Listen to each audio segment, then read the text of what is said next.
Fire Emblem 12 on the Lunatic Reverse difficulty is widely considered to be one of, if not the most difficult games in the entire series. The enemy's offensive stats are boosted to absurd levels, and on reverse mode, they always attack first, even on player phase, making them even more threatening. Conversely, Fire Emblem Sacred Stones is widely considered to be one of the easiest games in the series, even on its hardest difficulty. As someone that absolutely adores FE8 and is always looking for a way to spice things up a bit, this naturally made me wonder, if I somehow managed to make Sacred Stones more like FE12's Lunatic Reverse, could I make it just as difficult? Well, in this video, that's exactly what we're going to find out in my Fire Emblem The Sacred Stones Seth-less Lunatic Reverse playthrough.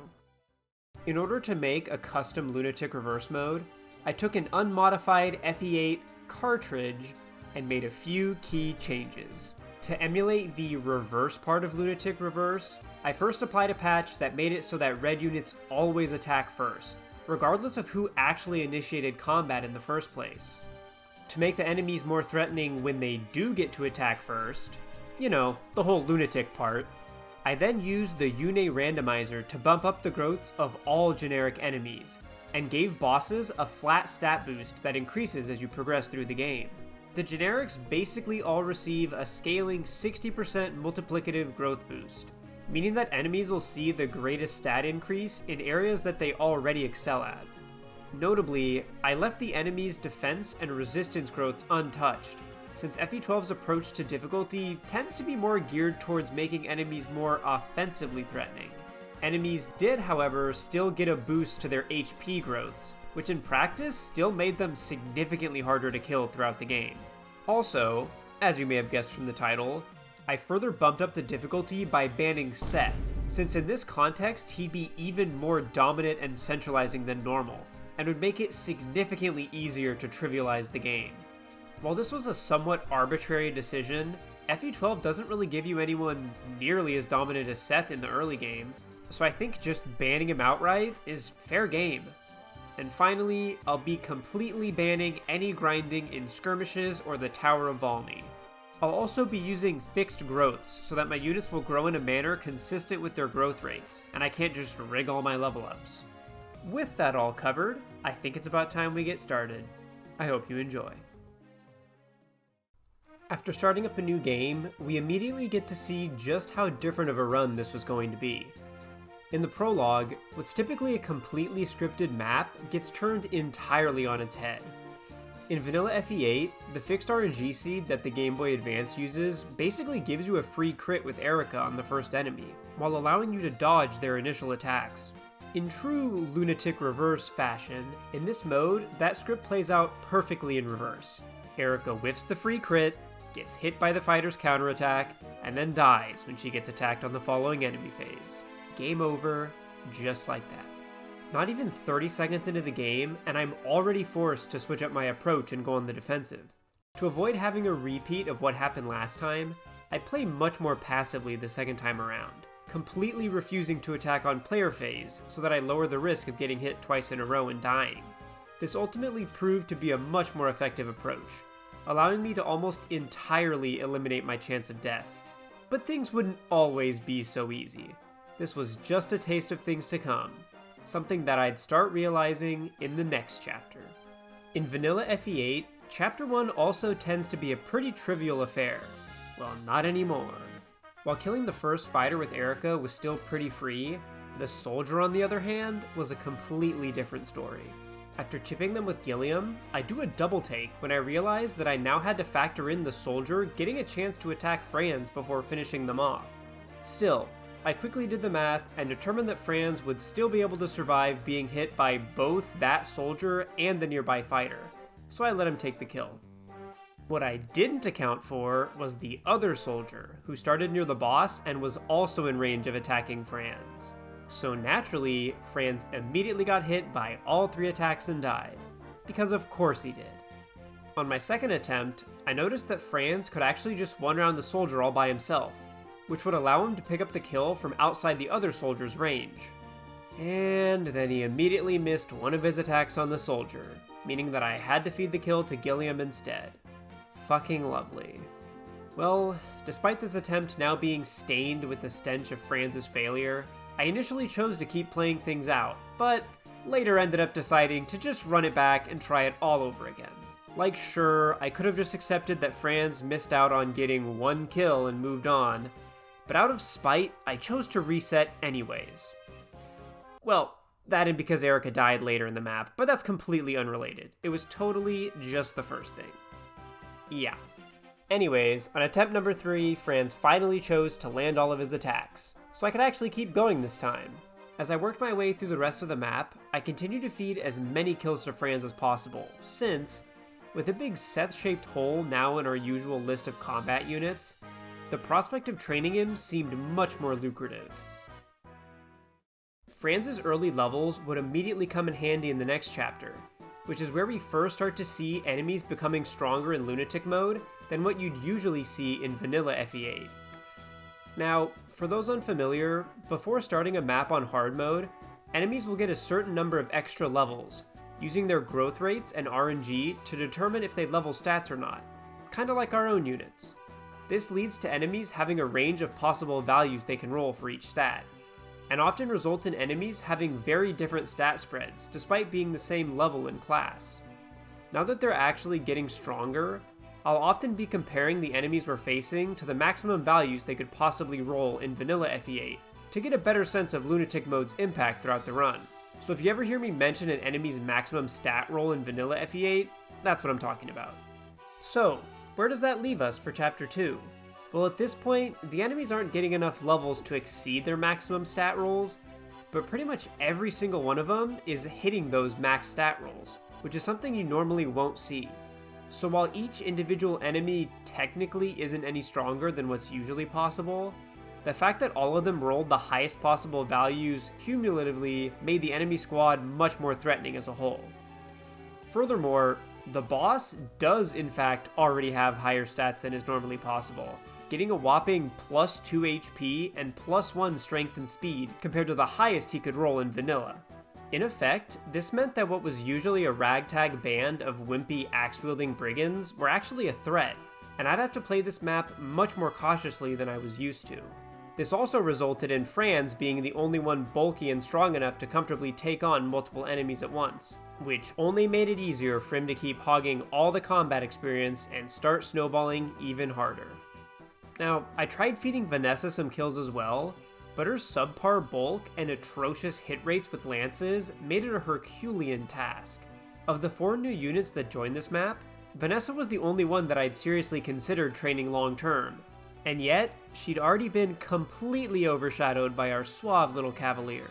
And this would remain a consistent theme as we enter Chapter 3, where Franz's impressive speed stat and weapon triangle advantage over axe users made him an incredibly effective bandit killer. While Franz had quickly become the most dominant and centralizing unit in our army, I did still make an effort to train up a few other units. Before entering the map, I'd made sure to stock up on javelins from the world map armory first, which would allow us to effectively circumvent one of the biggest obstacles to training units in Lunatic Reverse. With the javelin, any lance user would be able to attack enemies from 2 range, meaning they'd potentially be able to pick up chip experience or finish off a weakened enemy without having to take a hit first. For Vanessa, this was massive. Well, assuming she could actually land her attacks. For Franz, this meant he now had a consistent 1 to 2 range option, enabling him to both avoid taking damage when initiating combat on player phase, and pull off big enemy phases. Since Vanessa was frequently still forced to resort to using her Slim Lance so she could pull off reasonable hit rates, it was Franz who was the one to actually benefit the most from having unrestricted 1-2 range. So much like the previous chapter, Franz gobbled up the vast majority of the enemies and limited experience pool, and pulled even further ahead of everyone else. However, when I got to the boss, I still chose to go through the tedious process of feeding Vanessa the kill. Despite her long-term prospects only looking worse and worse as time went on, I was still determined to at least give her a fighting chance. The next chapter gives us access to the preps menu, so it was finally time to officially say goodbye to the deadweight piece of trash known as Seth. R.I.P. a bozo. Chapter 4 is also notable for being the first map to feature monster enemies, who are typically pretty weak in vanilla FE8. As a result, this map mostly serves as a source of free experience for whatever units you're looking to train, and is super trivial to beat, even in a run like this. At least, it should be, but I still somehow managed to find a way to mess it up. On my first attempt, I got a bit too cocky and tried recruiting Loot on turn 2, which ended up being way too early, and she immediately got fucking obliterated. Now, in my defense, I had pretty high expectations for Loot in this run, as a strong magical attacker with 1-2 range, so I wanted to start training her as soon as possible. But turn 2 was just a bit too ambitious for me to make work. Recruiting Loot on turn 3, however, proved to be a much more reasonable approach, since it gave Vanessa the extra movement to body block for her afterwards. Even with this slightly later recruitment, Loot still had plenty of opportunities to pick up kills alongside Vanessa and Franz as I routed the remaining enemies. I chose to feed Franz the boss kill since the promoted Entombed is basically guaranteed to give whoever kills them a full level's worth of experience, and as our highest level unit, that full level ends up being worth quite a bit more on Franz than anyone else. Up next was Chapter 5, which I was really looking forward to in this run. And not just because it meant the ever-lovely Natasha would finally be joining the team. Chapter 5 also represents a significant difficulty spike in the early game, introducing a number of side objectives with all the villages spread throughout the map, added time pressure in the form of bandit reinforcements that threaten to destroy said villages, and just, more generally, much higher enemy and weapon variety than we'd seen in previous chapters. While we'd already been feeling the effects of boosted enemy growths prior to this map, they'd still been primarily confined to making enemies consistently hit their highest vanilla stat rolls, and nothing more. In Chapter 5, that would start to change. Suddenly, enemies were exceeding their highest vanilla stat rolls by 1 to 2 points in the stats that they excel in, on top of continuing to high roll all their other stats. For example, fighters and brigands consistently got an extra 1 to 2 points of HP and strength, and mercs would be 1 to 2 points higher in both skill and speed. Along with her ability to always attack first, the Red Army had never been more threatening. Thankfully, with the help of Franz and our new magic-wielding allies, our army had also been growing in strength. Regardless, this map still ended up being significantly harder than anything we'd seen so far. Right from the start, we're confronted by enemies on 3 different fronts, with the 4th opening up on the following turn, as 2 bulky brigands spawn to the east. This is where I think I felt Seth's absence the most. My usual strategy for the map leans pretty heavily on using Seth to handle the eastern section of the map, where his ability to easily tank hits and dish out massive damage in return adds a lot of flexibility to how you can tackle the various enemies approaching from the east.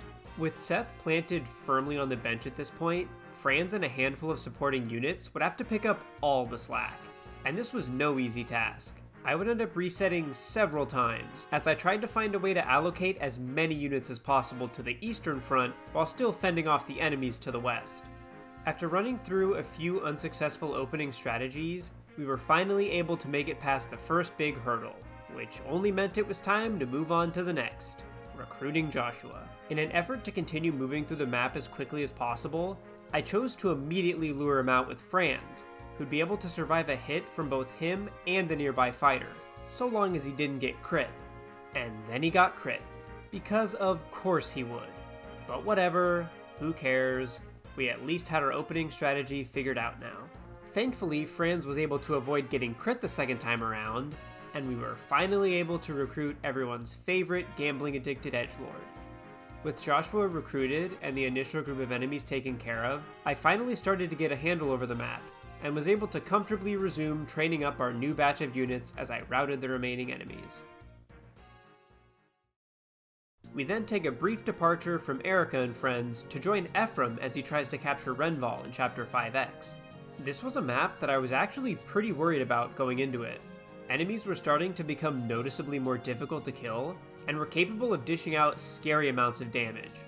What's worse, Ephraim's squad is super small and has no healer to speak of, so our only source of healing was confined to a limited number of consumable items, and nothing more. This aspect of the map was particularly concerning, as I'd come to rely pretty heavily on Natasha, and that other healer who no one cares about, to help our units shake off all the extra hits they'd been taking. I already tend to struggle to budget out this map's healing items in vanilla FE8, so I was legitimately concerned with what would happen in Lunatic Reverse. Thankfully, most of these concerns were largely unfounded, since I was able to find a way to cut back massively on my healing item usage, and that was to simply have Orson, who was significantly bulkier than anyone else on the team, tank the vast majority of enemies' attacks, and avoid having anyone else engage in combat unless they were finishing off a previously weakened enemy. Additionally, I made sure that when I did inevitably need to heal my units, I waited as late as possible to get as much out of each vulnerary and elixir as possible. These relatively simple adjustments had a profound effect on what you might call our HP economy, and allowed us to get through the map somewhat comfortably, feeding plenty of kills to Ephraim and Kyle as we went. So ultimately, a chapter that I'd initially expected to struggle a lot with ended up being one of the easiest we'd seen so far. The same could not be said for the next chapter, however, where the inverse would be true. Like with most Fog of War maps in FE8, I tend to see Chapter 6 as being pretty difficult on a blind playthrough, and then fairly trivial once you actually know where all the enemies are.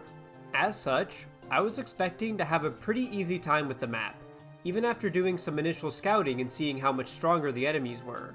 Notably, Novala was significantly stronger compared to vanilla FE8, having plus 3 HP and plus 2 magic, speed, and luck compared to the highest possible stats he could roll in vanilla, while the rest of the enemies continued to reach their highest possible stat rolls in vanilla. In spite of this, I began my clear attempts full of confidence, because I mean, hey, I knew where all the enemies were, so surely it could never be difficult. Sound reasoning, I know. I started by having Franz take on the Cavs to the north, with Erica and Lute following closely behind to finish them off, and then sent the rest of our army to handle the enemies in the center of the map. And this worked pretty well at first. Sure, there was the occasional sketchy moment here and there, and I did have to spend a non-insignificant amount of time thinking about unit positioning and how to get people to team up for kills. But all in all, things were playing out about as well as I'd expected. That all came crashing down on turn 4, when I was caught out in a terrible position by a squad of Cavalier reinforcements that ambushed us from behind. Suddenly, there were enemies closing in from both sides, and we had nowhere to run. I spent the next few turns scrambling to find some way to get everyone out alive, but between the remaining enemies in front of us and the sneaky Cavaliers that even Franz had a hard time killing behind us, it was only a matter of time before someone got caught out. As I watched the life slowly drain from Joshua's eyes, a javelin still protruding from his chest, I decided I needed to rethink my entire strategy so that his martyrdom would not be in vain. Before long, I felt ready to give it another go. This time, Franz would handle the bulk of the enemies in the center of the map, while Joshua took on the Cavs in the north by dodge tanking from a forest tile and fishing for killing edge crits. With a little luck, this would allow us to play much more aggressively, and pushed Franz further forward into the very heart of enemy forces. Ideally, this would simultaneously allow us to accomplish the dual objectives of dealing with the most threatening enemies residing in the center of the map, and create some much-needed breathing room between us and the incoming Cavaliers. Sure enough, it worked. By the time the sneaky Cavaliers appeared behind us, we had a buffer of at least 2 to 3 turns to end the map before they caught up. I just had to hope we could kill the boss fast enough. It still ended up being pretty sketchy in the end, where we needed to land 3 consecutive attacks with about 75 displayed hit for each of them, but ultimately, we still came out on top. After completing the most harrowing chapter in the run so far, I was in dire need of a break, and with Chapter 7, we got one. While there were some threatening enemies spread throughout the map, there was absolutely zero time pressure, making it infinitely more comfy than the fog-ridden hell we'd just escaped from. And that's really all there is to say, honestly. Apart from Colm stealing the energy ring from the mage in the beginning, nothing especially noteworthy happened in this map, and we easily cruised on over to Chapter 8. Chapter 8 was pretty significant in its own right, for a few different reasons. First, it represents the end of the first major arc in the story, reuniting the Twin Royals and bringing us right to the route split. It also marks a major turning point in the gameplay as well, representing the culmination of all the previous challenges we'd faced throughout the rest of the early game. The map itself poses a lot of unique challenges, especially so in Lunatic Reverse, Separating Erica from the area Ephraim will eventually join us from are an assortment of enemies with various weapon types and boosted stats, such that they're either hard to kill, capable of hitting us pretty hard, or, more often than not, both. The northeastern chest room features a band of bulky armor knights capable of doing serious damage to anyone that finds themselves at the wrong end of one of their spears. The path to the northwestern chest room features another assortment of enemies with varying weapon types and stat spreads. And finally, the throne is guarded by our favorite Pavise-procking asshole himself, General Torado. Upon starting the map, in what was becoming an increasingly common occurrence, my opening strategy was to have Franz take the lead and charge the nearby squad of enemies, with some stragglers trailing behind to finish off those he left weakened in his wake. To handle the armor knights in the chest room, I first sent Garcia in to soak up hits, then had Lute and Joshua obliterate them with fire and an armor slayer, respectively. Upon reuniting with Ephraim and company, I took a moment to compare our two main cavaliers, Franz and Kyle, one of whom I wanted to focus on promoting first and primarily use long term. Before starting the run, I was pretty much dead set on Kyle for his superior strength and defense, which I thought would be much more important in a run like this. It was only when I actually started playing out the run and saw just how cracked Franz was in the early game that I began to reconsider. Looking at the two at their current levels, you can really see where they each excel. On the one hand, we have Kyle, who, even at a 5-level disadvantage, still has one more defense than Franz, and is only a single point of strength behind. And on the other hand, we have Franz, who had a whopping 6 speed lead over Kyle, which is quite impressive, even with the level advantage. After giving it some thought, I ultimately decided to stick with Franz as our primary combat unit and first paladin. This choice mainly came down to Franz's sky-high speed being far more valuable than Kyle's superior bulk, in my opinion. From what I'd seen so far, I figured Kyle would require some serious speed fixing to get him reliably one-rounding enemies, and I already had plans for the highly contested speed wings. Further, based on the other units I was planning on using later in the run, the energy rings and Draco shields that Franz could use to patch up his biggest weak points were in much lower demand. Also, and this is only tangentially related to his performance in combat, I'd grown quite fond of the little guy throughout the run up until now, so Franz it was. Having made my decision, I continued to feed all the kills to Franz as he escorted Ephraim's group up the west side of the map. On the eastern front, Joshua, Lute, Artur, and Vanessa all scored kills as they approached the boss room. Before long, both groups had reunited in front of the throne room, as the commanding general, Torado, stared us down from afar. Determined to finally get revenge on Torado for the absolute embarrassment I'd suffered at his hands in my 0 bases and growths run, go check it out if you haven't already, I decided I couldn't afford to mess around and sent in only our most elite combat unit, Franz. And then I got fucking clowned on. Again. I shit you not. In his first round of combat with Torado, Franz immediately got smacked by his opening attack, despite Torado only having 38 displayed hit. And then Torado proceeded to dodge Franz's first attack and proc Great Shield on the second. But even that ritualistic humiliation wasn't enough to satisfy Torado's sadism. In our second round of combat, Torado decided to do the same exact fucking thing. Again. I literally cannot make this shit up. I'd gone into the fight fully intending for Franz to easily wipe the floor with Torado, and then talk about how I'd finally gotten revenge, reclaimed my manhood, earned back full custody of my kids, etc, etc. And then he had to pull this shit. I swear, someday I'll get the best of that sadistic asshole. I swear it. Whatever, man, I just want to be done with this and move on to the route split. Anyways, I'd Ephraim kill him with his triple effective Raging Leaf. Yay, whoop-de-fucking-do. With only a light dose of Torado-induced trauma now firmly planted in my psyche, we'd finally reached the route split. We will, of course, once again be going Ephraim route this run. Since I'd been thoroughly enjoying the newfound difficulty introduced by Lunatic Reverse so far, I was really looking forward to taking on some of my favorite maps in this uniquely challenging context. If only I'd known then what that really meant. Entering the route split marked the beginning of a new, uniquely grueling phase of the run, one which would see the overall difficulty skyrocket by the time Ephraim and his twin sister would again reunite. This could be seen as early as the very next map, in which we're tasked with seizing the supposedly impregnable Fort Rigwald.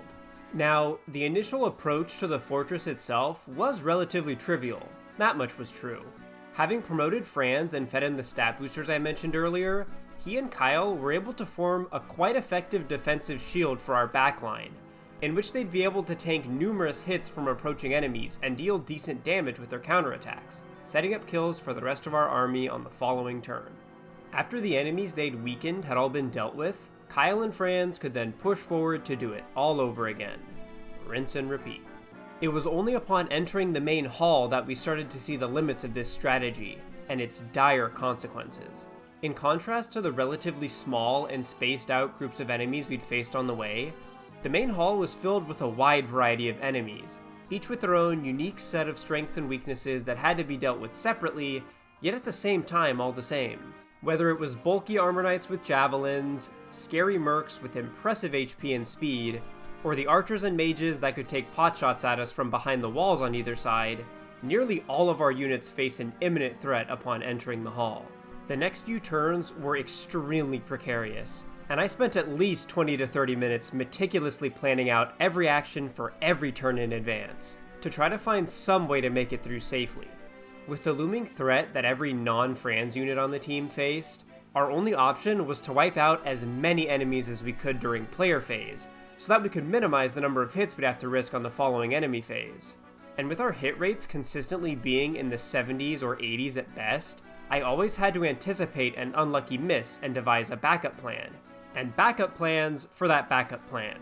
After much consideration, I managed to devise a sequence of actions that allowed us to both recruit Amelia, kill both armor knights, the soldier that came along with Amelia, and the super threatening merc that had survived the previous enemy phase, all while shielding our most fragile units from what would otherwise be an almost certain death.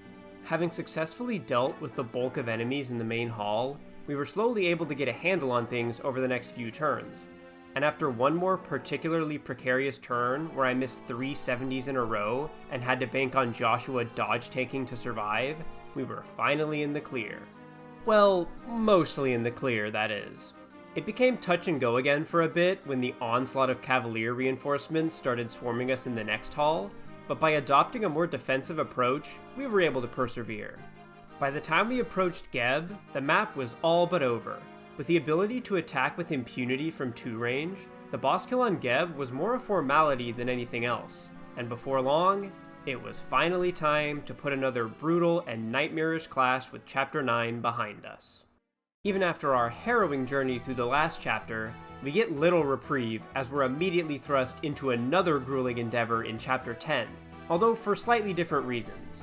As a defend map with a hard turn limit, we're under constant time pressure if we want to get all the optional side objectives, which take the form of invaluable promotion items and weapons. Namely, this includes a hero crest from a village, a knight crest we receive for saving all the green units, and a secret book, horse slayer, and killing edge that drop from enemies spread throughout the map. Obtaining all of these items would require us to adopt a fairly aggressive approach for the map, something that was made especially difficult by the ever-increasingly dangerous enemies we faced in Lunatic Reverse. Over the past few chapters, the impact of the boosted enemy growths had grown at an unprecedented rate, especially for enemies that excel in HP and/or strength. With higher HP, they'd become much more difficult to one-round, even for our stronger combat units. And with higher strength, many enemies were capable of killing our units in only 2 to 3 hits, sometimes even being capable of one-shotting our squishier units. This could be no better exemplified than by the first major group of enemies we encounter upon starting the map, comprising 4 imposing fighters. Boasting both high HP and strength, they were capable of hitting like a goddamn truck anytime they were able to land one of their extremely potent, albeit slightly inaccurate attacks. And if that alone wasn't enough to make the beginning of the map a recipe for disaster, they also had a few mercenaries and myrmidons nearby to back them up, who at this point were starting to consistently get an extra 1 to 2 points in all of strength, speed, and skill. I ended up spending my first few attempts just trying to safely get past this initial onslaught of enemies. Something that further complicated things was the proliferation of atrocious hit rates among nearly every combatant in both the ally and enemy armies alike, making any attempt at finding a reliable strategy utterly hopeless. Whatever sequence of moves and attacks that worked on one attempt would completely fall apart the moment I got an unlucky miss or an enemy landed a lucky hit that hadn't occurred in my last attempt. Regardless of the lengths that I went to in order to optimize my hit and avoid rates, I'd still be forced to think on my feet and adapt to the current situation for the entire duration of the map, something that would come to define nearly all of the upcoming chapters. With some slight tweaks and optimizations to my opening strategy, I was eventually able to get past the first few waves of enemies and start pushing southwards, bringing us to the next big obstacle we need to overcome, the Cormag recruitment. While I was pretty excited about having such a powerful flyer on the team once I managed to actually recruit him, the same could not be said about the other wyverns and mercenary reinforcements whose aggressive approach coincided with Cormag's. The wyverns in particular were especially bulky and hard-hitting, so on the turn that Cormag and company finally arrived, I had a lot to get done in a single player phase. Namely, I'd have to recruit Cormag, kill his 2 wyvern buddies, destroy the nearby ballista boat, position those attacking to shield our more frail or injured units from the nearby mercs in the process, and start preparing to handle the massive wave of reinforcements that had just arrived from our starting position. Needless to say, this player phase took quite a bit of careful planning and forethought. Before long, I had the southern portion of the map mostly under control, and had successfully slowed the advance of the incoming reinforcements with Franz. As we neared the end of the map, I turned my attention to the last few droppable items we had yet to acquire, waiting to be delivered from the hands of the stationary calves near the boss. As I sat back and watched the following enemy phase play out, reveling in the satisfaction of achieving all my major goals for the map, my heart sank as I watched the boss, Baran, obliterate Kyle with a pair of successive shots from his longbow. You see, in my panicked scuffle to secure the last droppable item, I'd completely forgotten about the boss and his 3-range longbow, and I'd paid the ultimate price. Nearly an hour deep into this attempt, I seriously considered just letting Kyle take the L and moving forward without him, but deep down, I knew I'd never be able to live with myself if I did. I started to become filled with a great sorrow as I considered the prospect of having to do the entire chapter over again from the very beginning. But then, from that deep sorrow, a sense of joy began to rise within me. I suddenly realized that this experience, this feeling, was exactly what I'd been looking for. After having played through Sacred Stones countless times since I first fell in love with the world of Magvel from the tiny, pixelated screen of my burgundy Game Boy Advance, I thought I might never see the day where I felt truly and substantively challenged by the game again. And yet, here I was getting my ass handed to me by a map I'd beaten numerous times in the past. Even though I'd been playing for far too many hours at this point, and it was well past midnight, I threw myself right back into it with a newfound determination and vigor. Having now seen everything the map had to offer, I had a much easier time taking control of the southern half of the map, and was able to pretty comfortably obtain every optional item and accomplish every side objective, and finally emerged triumphant over a map that had birthed a newfound excitement for one of my favorite games of all time. And then we got to Ghost Ship, and that all came crashing down as I was thrust right back into the land of nightmares. Nah, I'm kidding. Ghost Ship was actually pretty fun. Using the classic LTC strat of dropping a powerful unit off on the enemy ship on turn 2 to soften up the incoming monster hordes, I had Franz go to town and immediately eliminate one of the biggest threats posed by the map. There were still a few early resets as I ironed out all the details, including one particularly infuriating attempt where I rage quit after missing a million attacks in a row on a super dodgy Entombed. Turns out their sky-high luck growth gives them an insane amount of avoid. But otherwise, things went pretty smoothly, and before long, we found ourselves approaching the shore on the other side of our journey, having enjoyed a brief cruise through the ocean. Relative to the past 3 maps, Chapter 12 was pretty uneventful and went down without too much difficulty, providing our army with a much-needed break. At this point, I was finally familiar enough with the challenge run to not lose any attempts by forgetting about the whole reverse combat thing and inadvertently sending someone to their death, something that took an embarrassing amount of time to finally internalize. As a result, most of the difficulty encountered from this point forward came from tough enemy formations and/or stringent time constraints, neither of which were present in this map. I did get to catch a glimpse of Kalak's stats before he disappeared though, and was able to ascertain that Chapter 15 was going to be quite interesting. But what's easily the best part about Chapter 12, however, is that it comes right before my beloved Chapter 13, one of the most goated maps of all time.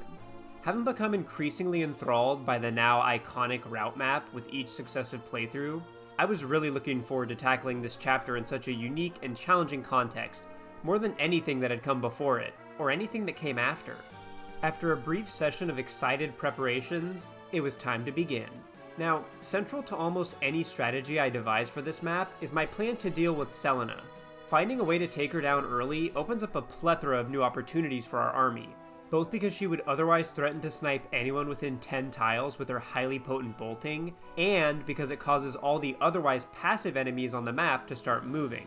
As such, I usually try to take her out as quickly as possible, something that I felt was more important than ever in Lunatic Reverse, where she gets a whopping +4 to all of HP, magic, skill, and speed. Crucially, if we could get to her before she used up all 5 charges of her bolting, taking her down would become significantly easier.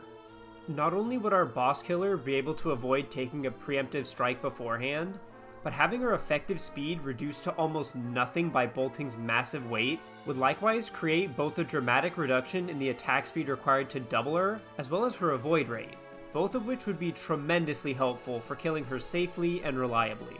With this in mind, I started by immediately airlifting Franz over the river to start softening up the enemies in the central island around Selena, but only after chugging a pure water first so he could afford to eat a bolting on enemy phase. In a sequence of events we've seen countless times at this point, after having Franz soften up the first group of enemies, I sent in Cormag and Tana to help clean up, then continued pushing forward with Franz. In the meantime, I sent Lute and Colm eastward on missions to provide support for Garrick and steal the mage's speed wing, respectively. The rest of the army proceeded westward, eventually splitting up to both provide support for our allies on the central island, as well as handle the enemies on the southern shoreline. I ended up slowing down a bit as we approached the boss, just to make sure everyone stayed safe, but Franz was still able to make it in time to just barely one-round Selena with a silver lance. With our main objective accomplished and the Pegasus Knight reinforcements breathing down our necks, we made a brief retreat, and then initiated one final push to rout the remaining enemies. As I finished cleaning up, I made sure to feed as many kills to Cormag and Garrick as possible, since I was hoping to get them up to a high enough level to comfortably promote by the end of Chapter 14. Speaking of Chapter 14, this one was, well, let's just say it was one of the more memorable maps in this run. Going into it, I was expecting quite a challenge, and for good reason. The map features 2 main hallways through which you're able to reach the throne room, and an assortment of enemies guarding the way. Now, so far this is all pretty standard for your average Seas map. What really makes things interesting is the way in which the game applies pressure to the player from multiple different angles throughout the map to instill in them a sense of panic and urgency. First, there's Renak, a recruitable rogue that'll open the 2 chests in the upper section of the map and then leave, forcing you to play fast enough to catch him on time. Upon starting the map, you also immediately start getting swarmed by reinforcements on both sides, whose presence makes an aggressive playstyle much riskier and more complicated. And finally, there are the status stabs. Oh, the status stabs. Waiting in the throne room are 2 druids wielding Berserk with high enough magic to reach you well before you could ever hope to reach them. Behind the door at the end of each hallway is a bishop sporting another status staff, on the left wielding Sleep, and the right, Silence. So on top of being forced to maintain an aggressive posture and handle hordes of enemies simultaneously, one must also contend with the highly disruptive status stabs as well. On Lunatic Reverse, each of these pressure points was drastically amplified. The enemies blocking our paths were significantly tougher to kill quickly. The reinforcements made any sort of aggressive approach much riskier. And the status stabs had both higher range and accuracy thanks to the wielder's boosted magic. All of this combined to pose quite a challenge, but I still went into the map feeling pretty optimistic. As someone that spent a lot of time on this map, I felt I already had all the knowledge and tools needed for success.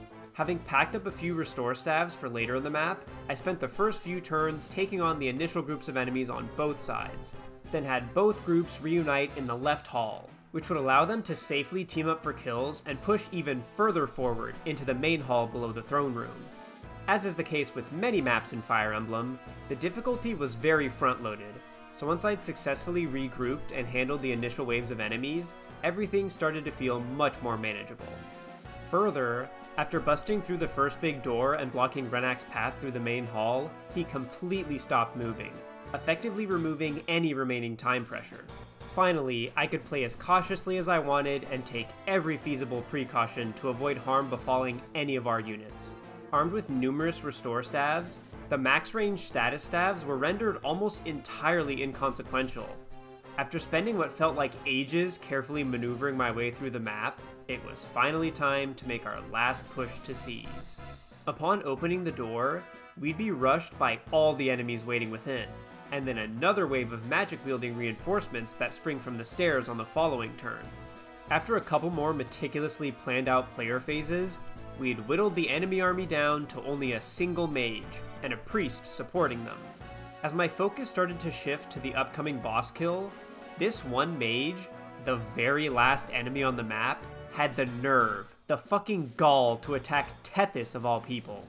Well, whatever, I thought to myself, assuming she'd be able to easily shake off a single magical attack, and set my sights back on Emperor Vigard. Then Tethys fucking died. And just like that, almost a full hour and a half into the attempt, and it was all over in an instant. All the caution and consideration I'd taken throughout the map to minimize risk, all that time spent meticulously planning out tough player phases, all gone. I'm not gonna lie, this one broke me. Like, actually broke me. I'm not even slightly kidding this time. But still not broken enough to stop playing. In what I've come to call my Fire Emblem fugue state, I began to mindlessly throw myself at the map over and over, barely even registering what was happening before my eyes.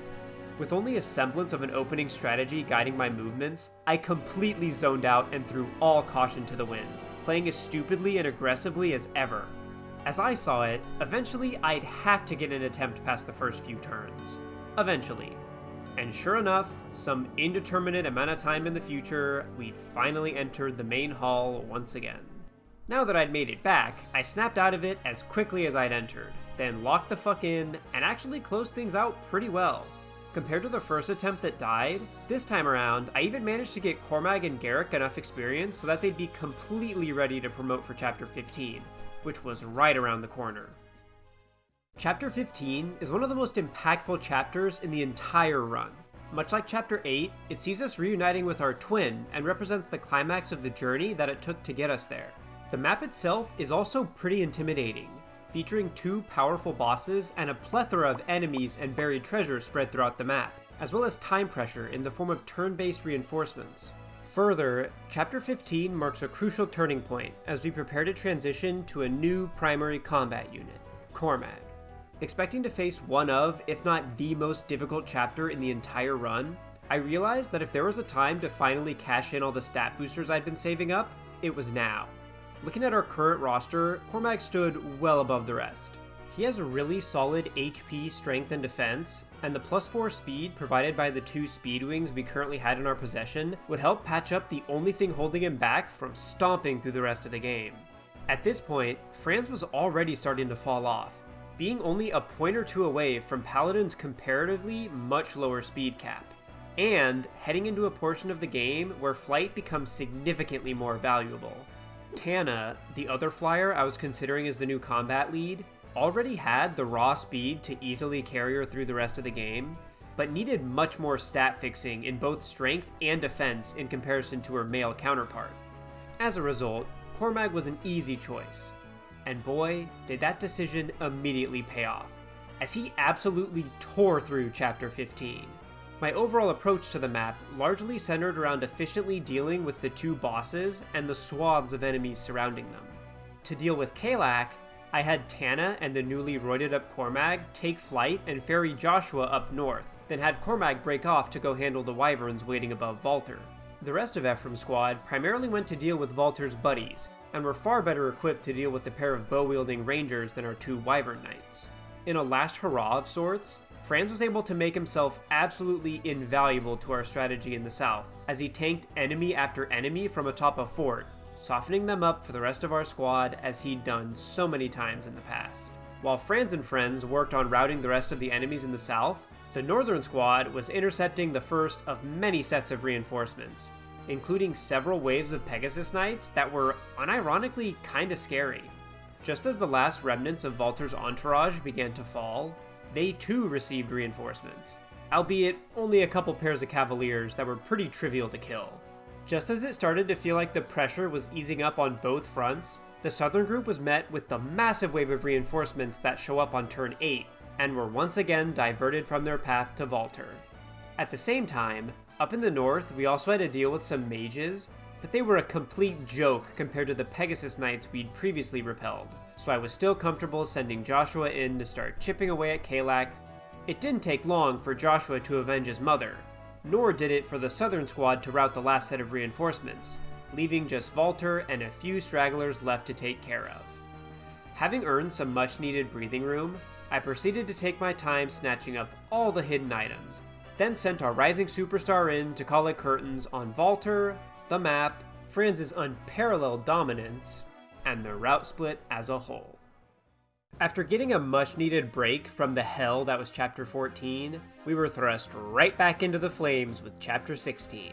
Much like our last castle map, I went into preps with a few specific training goals in mind. Still riding the high of his stellar performance in Chapter 15, Cormac was proving to be quite the worthwhile investment, so I wanted to make sure that he'd be able to keep snowballing through the late game. I also wanted to try to get Garrick up to S-rank axes in time to use Garm against the Demon King, so I made that another short-term goal. As our most accurate attacker, I also wanted to give Joshua some love, so he'd be able to help us deal with some of the dodgier late-game bosses. Lastly, I wanted to start training Myrrh, the adorable little dragon girl we just recruited, that I knew could become absurdly broken if given the room to grow.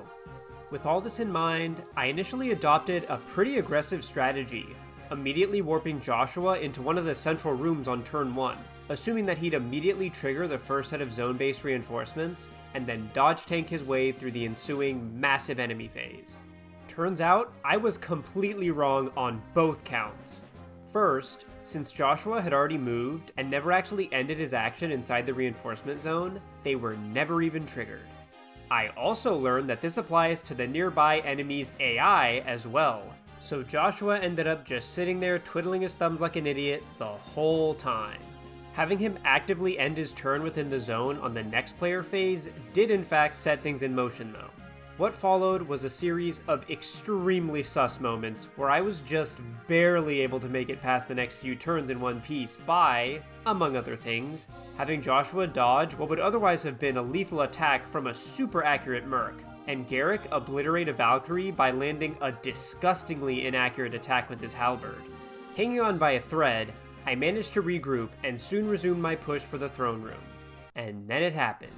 In what felt eerily similar to Chapter 14, after clawing my way out of a pretty precarious position, I lost it all in an instant at the hand of a single magic-wielding foe.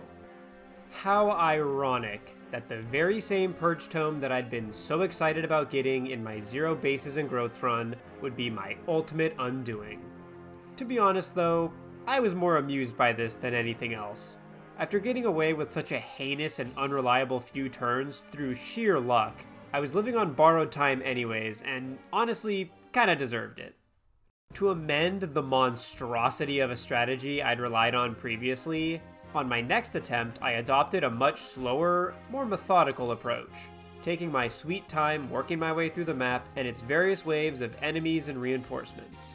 Unsurprisingly, this would prove to be a far more successful, albeit a bit more tedious, approach, and I quickly finished the map with relative ease. This slow and steady approach would continue to bear fruit through the next chapter as well. Since it's a kill boss map, I usually just go for a simple warp skip, but since this is Lunatic Reverse, I wanted to take the opportunity to continue funneling kills into our ongoing training projects. With Chapter 18 and other brutal late-game maps looming over the horizon, I wanted to make sure our team was in tip-top shape beforehand, and I wouldn't be disappointed. All of Cormag, Garrick, Myrrh, and a newly promoted Ephraim ate good on this map's countless promoted enemies. By the time Leon finally fell, they'd all improved tremendously. But the MVP medal goes to Myrrh, who had nearly capped out all of her important stats, having fully 28 Dragonstone uses left with which she'd be able to easily tear through any enemy that dared stand in her way. While I'd found plenty of success with a slower, more methodical approach in the past few maps, Chapter 18 would afford us no such luxury. Of all the late game maps, Chapter 18's arguably sees the biggest departure in Lunatic Reverse from how it usually plays out in vanilla. In vanilla, the main focus tends to be spreading out and moving through the map as quickly as possible to destroy all the eggs before they hatch, and most strategies tend to focus on carefully planning out movement, with combat being more of an afterthought. The eggs are insanely easy to kill, and our high might effective legendary weapons let us easily one-shot all the monsters strewn throughout the map.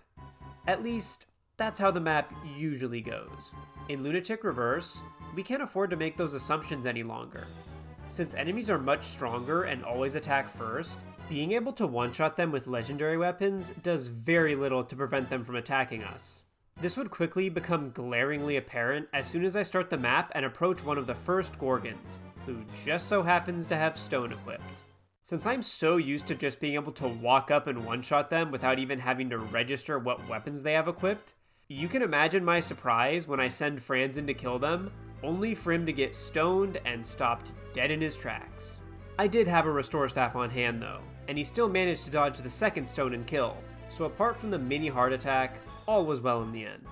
Afterwards, we continued to take advantage of things like Warp, Purge, and all the other fun toys we'd acquired over the past few chapters to completely tear through the map, and had things mostly under control as early as turn 4. On turn 5, I was able to come up with a clever way to position Tanit and Cormag such that they could each kill an egg and enemy phase all the nearby monsters, while keeping both of them perfectly safe. Through the mindful use of Purge and awareness of reinforcement zones, we were also able to destroy an entire cluster of eggs while completely avoiding the nearby reinforcement trigger. When all was said and done, we were able to clear the map by the end of turn 6 while pumping our primary combat units full of experience. With our training goals met for all of our top combat units, it was time to go full LTC mode for the last few maps, in one last push to get us past the finish line. Starting with Chapter 19. This map played out in a pretty similar fashion to vanilla, being a somewhat trivial warp skip, although the optional side objectives still made the clear a bit more involved. You see, I wanted to grab both the speed wings and bolting from chests on opposite sides of the map, so I had to be a little more liberal with my use of warp to get both over the first few turns. Apart from that though, killing Reeve with Cormag to immediately end the map afterwards was still pretty free. Although I did need to make sure he had the Hoplin guard to avoid getting obliterated by an untimely aura crit beforehand. At this point, Cormac had snowballed to such a tremendous extent that it really felt like he was impervious to just about anything the game could throw at us. Despite how much I've played FE8 over the years, I was genuinely surprised at just how disgustingly strong Cormac was, even accounting for all the experience and speed wings I'd funneled into him. At this point, it really was the Cormag, and to a lesser extent Myrrh, show. Cormag would continue to prove that he'd earned his certified powerhouse status in Chapter 20, which was another simple warp skip. With boots, Cormag was actually able to reach Morva over 2 turns all on his own, and had little trouble obliterating the Draco zombie boss, even with the flat +5 boost to all of their offensive stats. In an effort to boost morale amongst our now all but entirely forgotten benchwarmers, Cormag was still merciful enough to let Saleh chip the boss before swooping in for the kill. And then, in the blink of an eye, we'd reach the final chapter. With only a few wretched lunatics standing in the way, it was time to complete our final preparations. Looking at the first part of the final map, I immediately began exploring the possibility of going for another warp skip, this time using Myrrh as our boss killer. With her sky-high defenses and solid damage output, I'd be able to pretty comfortably just plop her next to Leon with little concern for her safety. And, after noticing that Myrrh would just barely be able to reach the 2-round threshold on Leon if given our last energy ring, I just knew it was meant to be. Speaking of energy rings, we still had a few other stat boosters lying around, and it was finally time to use them. Who will be getting the rest of the stat boosters, you ask? Well, Natasha, of course. I mean, what kind of question even is that? Who do you think you're talking to? Anyways, with our lovely little cleric all pumped up and ready to go, the time had come to end things once and for all. The Part 1 warp skip went exactly as planned, with Myrrh cleanly killing Leon over 2 rounds of combat, on player phase and the following enemy phase, with a heal in between. And then there was just the Demon King. I'd initially hoped to get a clean 1 turn of Part 2, but ended up missing too many attacks, which is honestly pretty emblematic of much of the run as a whole. In the spirit of ending things symbolically, the missed attacks also gave me the opportunity to end the run just as it started, with Franz.